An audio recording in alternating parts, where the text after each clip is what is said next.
एक हमारा भक्त है, वो ट्रांसपोर्ट का काम करता है। उसके पिताजी ने दीक्षा ली, रिटायर्ड थे वो मिलिट्री से, बड़े सच्चे आत्मा के आदमी थे। इस दास की सन 1996 में नाम लिया और बड़ी दृढ़ता से लगे। पहले वो दूसरे और पंथों उसे नाम कहीं से नहीं ले रखा था। जैसे हमारे इस क्षेत्र में विशेषकर रोहतक जिले में महर्षि दानंद की ज्यादा छाप थी, उससे भी प्रभावित थे, पर इस ज्ञान से वो काफी एकदम बदल गए। फिर उन्होंने अपने बच्चों से, उसका लड़का जो पूना रहता था उससे कहा, बेटा मैं नाम ले लिया तुम भी ले लो। वो मानना नहीं। अब पिताजी तो बहका लिया है, इसके पास थोड़ी बहुत या पैसे दिखे हैं, कोई लुटेरा इन लूट लेगा। बच्चा उसकी मानना, निर्बाप बच्चे की कुकरबाना आंखें देख रहा, सारी बात सुन रहा। कहने का भाव ये है कि वो बच्चे नहीं माने। कुदरती उसने 2 पाठ रखवा रखे थे अपने दोनों पोतों के उपलक्ष्य में। उसकी उस दौरान मृत्यु होगी, क्षणों मृत्यु होगी। तो मृत्यु के समय उनके संकल्प किए हुए पाठों को कराना मजबूरी बन गई बच्चों की। तो उस समय उसने वो ज्ञान सुनना पड़ गया, मजबूरी होगी उसकी। अब कहते हैं सोचल सीधर मैं करूं अपने धन के काज। तो उस लड़के ने परमात्मा का ज्ञान सुना। पहले तो बिल्कुल विपरीत विचार रखता था, तुरंत बदल गया, पूरे परिवार को दीक्षा दिलवा दी। उसके पास 1-2 गाड़ी थी उस टाइम। दीक्षा लेकर वो चला गया। सीडी हमारी कैसेट बना रखी थी पहले हमने, ये वो ले गया सॉरी। उसने सारा कुछ सुना, बहुत अच्छी तरह दृढ़ता से उसको समझ में आ गया, सारा ज्ञान कंप्लीट दृढ़ हो गया। उस दौरान क्या हुआ कि उनकी एक गाड़ी एक्सीडेंट हो गई और उसका गलती से किसी कारण से वो इंश्योरेंस एक ही दिन आगा पीछा हो गया था। तो वो उस टाइम इस शरीर की कीमत थी 80-90 हजार रुपए की हानि उसको होगी। उसकी माँ को उसने संदेशा दिया कैसे ऐसी होगी। उसकी माँ कहने लगी, भाई यू नाम छोड़ दो, देख नाम लिया तेरा बाबू मर गया, और तो हमने नाम लिया तेरी गाड़ी 80 हजार का नुकसान हो गया। लेकिन वो लड़का समझ गया था कसूती तरह। तो अपनी माँ को तो जैसे तैसे उन्हें संतुष्ट किया। फिर वो बताओ था बाद में, कहने लगा, जी मैंने तो हाथ फैला के ये कहा था, परमात्मा अपनी शरण से दूर ना करना, चाहे भीख मंगवा लियो, आपका दास रहे आपकी शरण में। नो कहता, जी मैं तो उस दिन के बाद और आज तक उस परमात्मा ने ऐसी रजा बख्श रखी उस बच्चे पे, सैकड़ों की संख्या में तो गाड़ी दे दी, और उसका दान धर्म की पूरी नीत आज तक ज्यों की त्यों है। तो परमात्मा कहते हैं, नुक्ते ऊपर रिझ जाएगा रे, करोड़ कर्म जल जाए तुम्हारे। वो नुक्ता था, जब फेल हो जाता तो खत्म था, वो तो वे लिया था और गणा हो जाता। और उस नुक्ते पर न्यू राजी हो सा भगवान, जो रिझ जय जगदीश, फिर देखना ठाठ थरे सब क्या है। और फिर इस माया की अपन जरूरत भी नहीं है, लेकिन ये इतनी दे देगा, संगवाई नहीं जाएगी आप पर। फिर इसको पा करके विचलित मत हो जाना, ये विष समझ लेना, ये माया आवश्यकता से अधिक कर पे नहीं रहनी चाहिए। और जब मालिक साथ रहा, परमात्मा कहते हैं, कल पे कारण कौन है कर सेवा नहीं काम, मन इच्छा फल दूंगा जब पड़े मेरे ते काम। तो इस तरह की दृढ़ता और सच्चे भाव से मालिक में समर्पण आपका आ जाएगा ना, उस दिन फिर देख लेना भगवान क्या नहीं कर सकता। एक प्रमाण नहीं, लाखों प्रमाण याद है इस परमात्मा के। और अब सन 1994 से लेकर आज तक इस दास ने जिनको भी उपदेश दिया है, परमात्मा की शरण दिलाई है, उनकी पहले क्या स्थिति थी और आज उनके क्या सुख है, उनके मुख से सुनने से विश्वास गणा होगा आपको।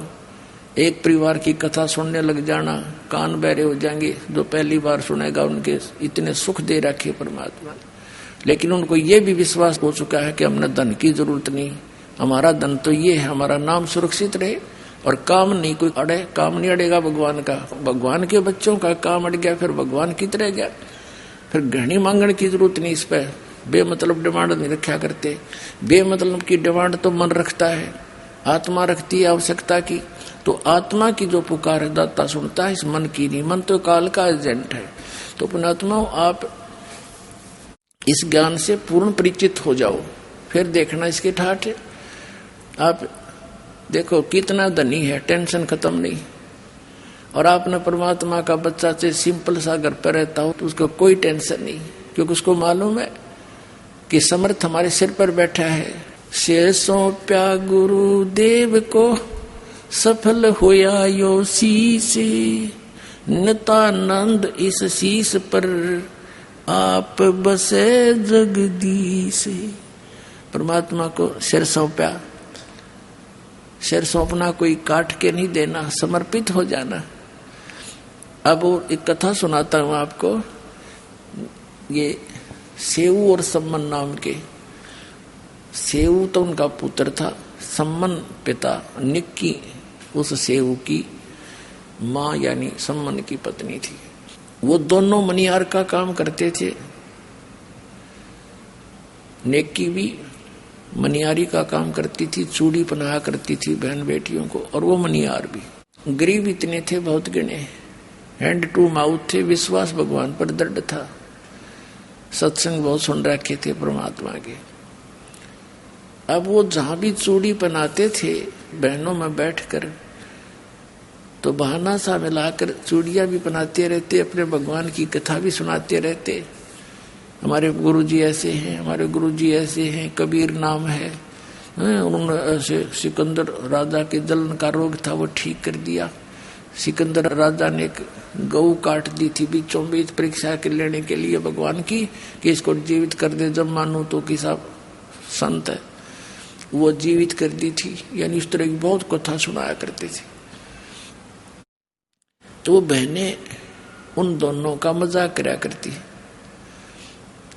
जब तो सुन लेती पीछे तो कहा करती तो पागल हो रहे हैं, एक दानक न भगवान बतावे। कहने का भाव ये है कि वो अपने स्वभाव व सबको ऐसे बताते रहते थे। एक दिन क्या हुआ कि सेऊ नाम का जो लड़का था अन्य बच्चों में खेला करता था, वो भी यही कथा सुनाता बच्चों में। तो वो बच्चे कहा करते थे कि आप बताते हो आपके गुरुजी सिकंदर लोधी के वहां गए, घर पे गए, वीर सिंह बघेला काशी के नरेश के घर पे गए, उन नाम ले रखा था। और भी आप ऐसे दामोदर सेठ के घर पे गए, तुम्हारे घर पर क्यों ना आते? तुम्हारे गुरुजी तो स्वार्थी हैं, वो तो पैसे वाले और राजाओं के पास जाते, तुम्हारे घर पर आए कभी? वो कहने लगा बच्चा था सेऊ, ना भी हमारे घर पर तो गुरुजी नहीं आए कभी। फिर वो तो भाई पैसे वालों के जाते हैं, ये तो पैसे के पुजारी होते ये गुरु। अब वह बच्चे के बाद खटक गई। उसने अपनी माता और पिता से कहा कि माता, अपने गुरुजी कभी अपने घर नहीं आ जाएंगे? वो हमारे घर गुरुजी आ जाएं तो बड़ी अच्छी बात हो।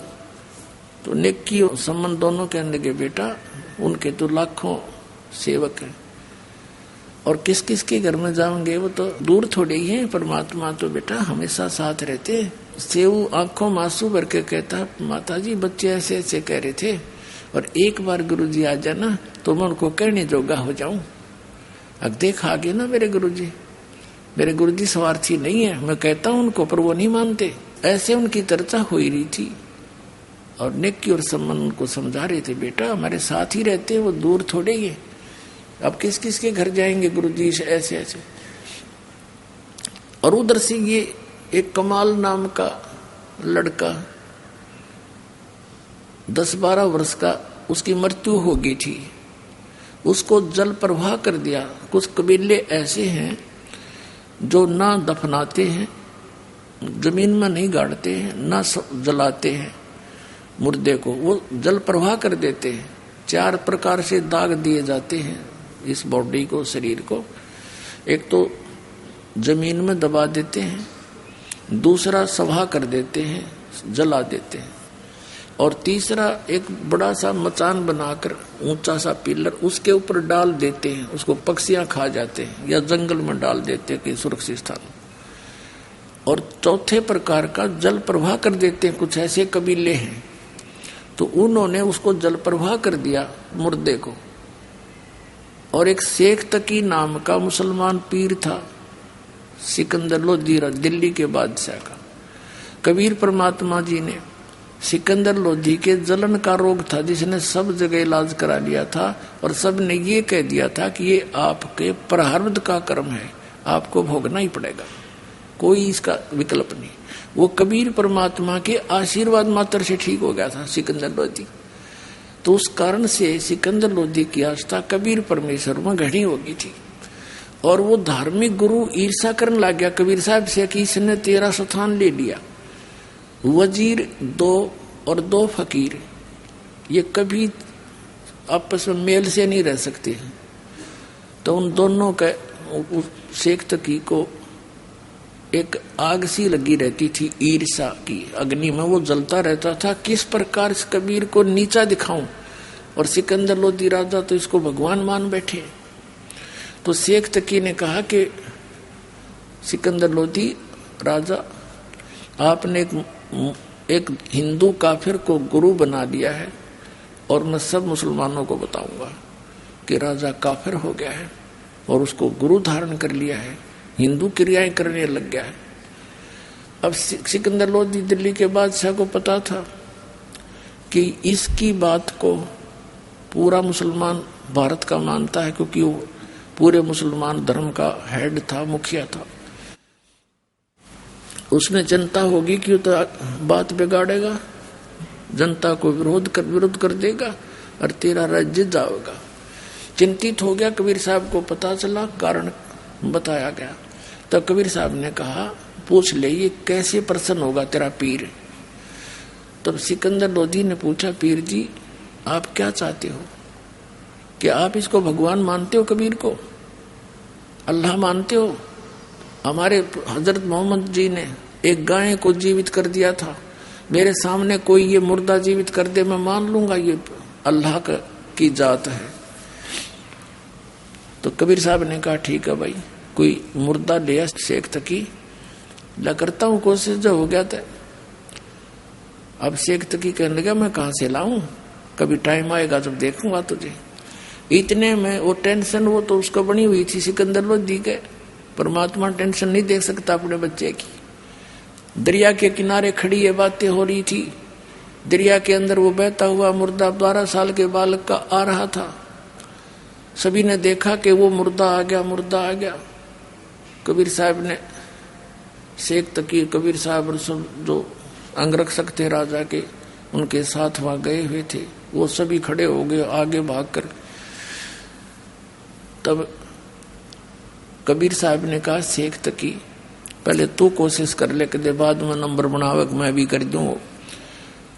तो सभी ने कहा ठीक है पीर जी आप भी ट्राई करो। शेख तकी करेगा फूफा, वो आगे चला गया मुर्दा काफी दूर। तब शेख तकी कहने लगा ये तो अपनी इज्जत बताना चाहता था, मुझे लगा दिया इस पे। ये चाहता था कि ये निकल जाए, तेरे सिर से बला टल जाएगी। मुर्दे कभी जीवित होते, वो तो कभी कयामत के समय होगा। अब कबीर साहब ने कहा ठीक है, थक लिया तू। तब परमेश्वर ने जैसे मुर्दा नु बह कर जा रहा था, ऐसे हाथ किया वापस, जैसे इंजन वाली नौका चलती है दरिया के विपरीत दिशा में भी चल पड़ती है, ऐसे मुर्दा वापस आ गया ऐसे, और वहां खड़ा हो गया। नीचे से लहरें जा रही है दरिया की, और वो बच्चा ऐसे है। तो परमात्मा ने कहा कि हे आत्मा, कबीर हुक्म से जहां भी तू चली गई है वापस आके इस शरीर में प्रवेश कर। इतना ही कहा था परमात्मा ने। लड़का ऐसे ऐसे कंपने लगा, एकदम खड़ा होकर बाहर आया, दंडवत प्रणाम किया। बोलो सतगुरुदेव।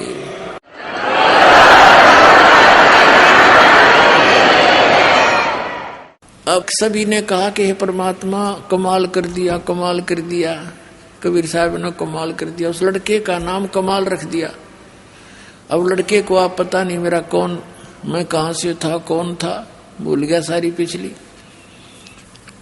तब परमात्मा ने उस बच्चे को अपने साथ रख लिया, अपने पुत्र के रूप में। कबीर साहब ने ना कोई विवाह किया था, कोई स्त्री नहीं थी उनकी।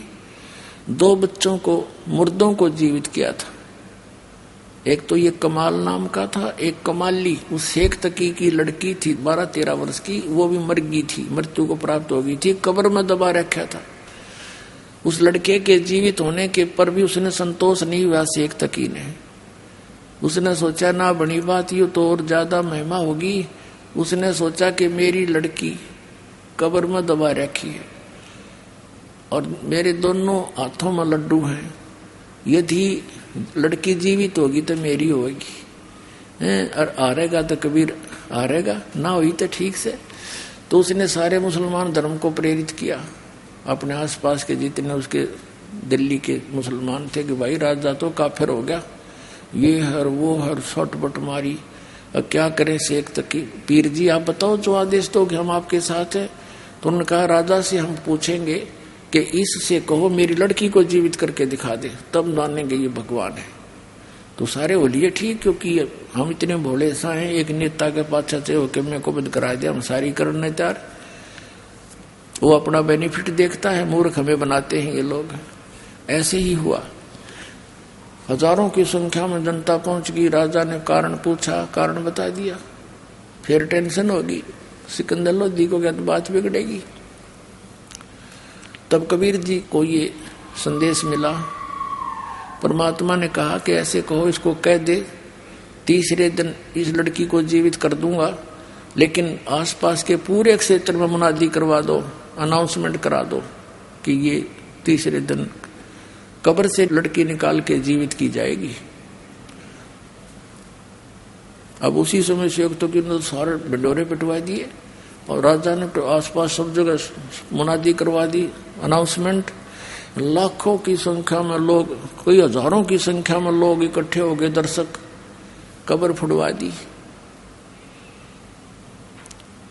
अब कबीर साहब ने कहा कि शेख तकी अब तू कर ले जंतर मंतर अपनी बेटी को जीवित करने के लिए।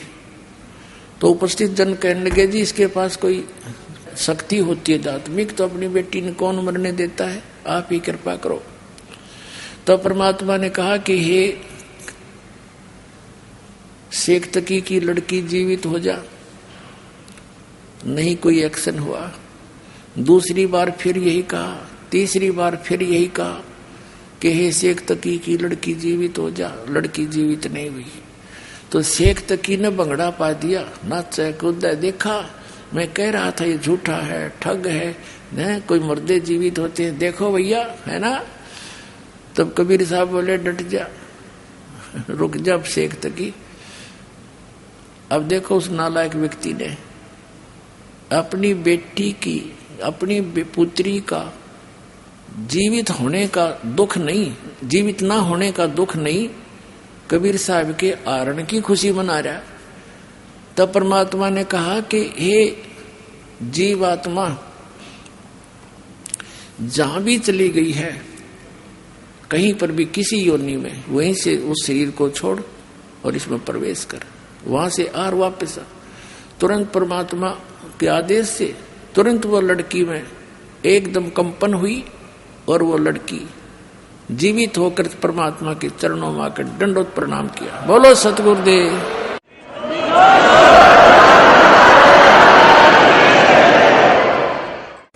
अब सबने कहा कि हे भगवान कमाल कर दिया, कमाल कर दिया। लड़की का नाम कमाली रख दिया।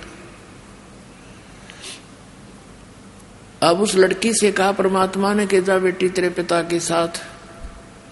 लड़की ने 1.5 घंटे तक प्रवचन किया परमात्मा के पावर से और कहा पिताजी मेरे असली परम पिता मिल गए मुझे, तुम्हें माता च पिता तुम्हें आप मिल गए मुझे। इस नकली पिता का और मेरा संस्कार समाप्त हो चुका था। आगे मैं दूसरी योनि में जाने की तैयारी कर रही थी पशु पक्षियों की, और ये परमात्मा मेरे वहां गए और मुझे वहां से छुटवा के लाए। ये लोगों, ये जनता वालों, ये भगवान है, ये अल्लाह है, अल्लाहु अकबर तुम्हारे सामने खड़े हैं। मैंने पहले इससे आज से तीसरे जन्म में, चौथे जन्म में मैंने परमात्मा की शरण ग्रहण करी थी। 4 वर्ष तक वो भक्ति की थी जो इन्होंने मुझे मंत्र दिया था। फिर लोक लाज में आकर मैंने वह छोड़ दी थी। उसके कारण फिर मुझे 2 मनुष्य जीवन और मिले। ये मनुष्य जीवन मेरा इतना ही था, आगे मानव जीवन का संयोग मेरा नहीं बचा था। इस परमात्मा ने फिर दया करी मेरे पर। और लोगों, चरण पकड़ दो इसके। पुण्यात्माओं, कई हजारों की संख्या में इस चमत्कार को, इस लीला को देखकर कई हजारों की संख्या में उपस्थित लोगों ने कबीर परमात्मा से नाम लिया, उनके शिष्य हुए। तो ऐसे 64 लाख शिष्य हुए थे परमात्मा के। ऐसे उनकी महिमा को देखकर उनको सुख दिए दाता ने, क्योंकि वो तो हमारा पिता है।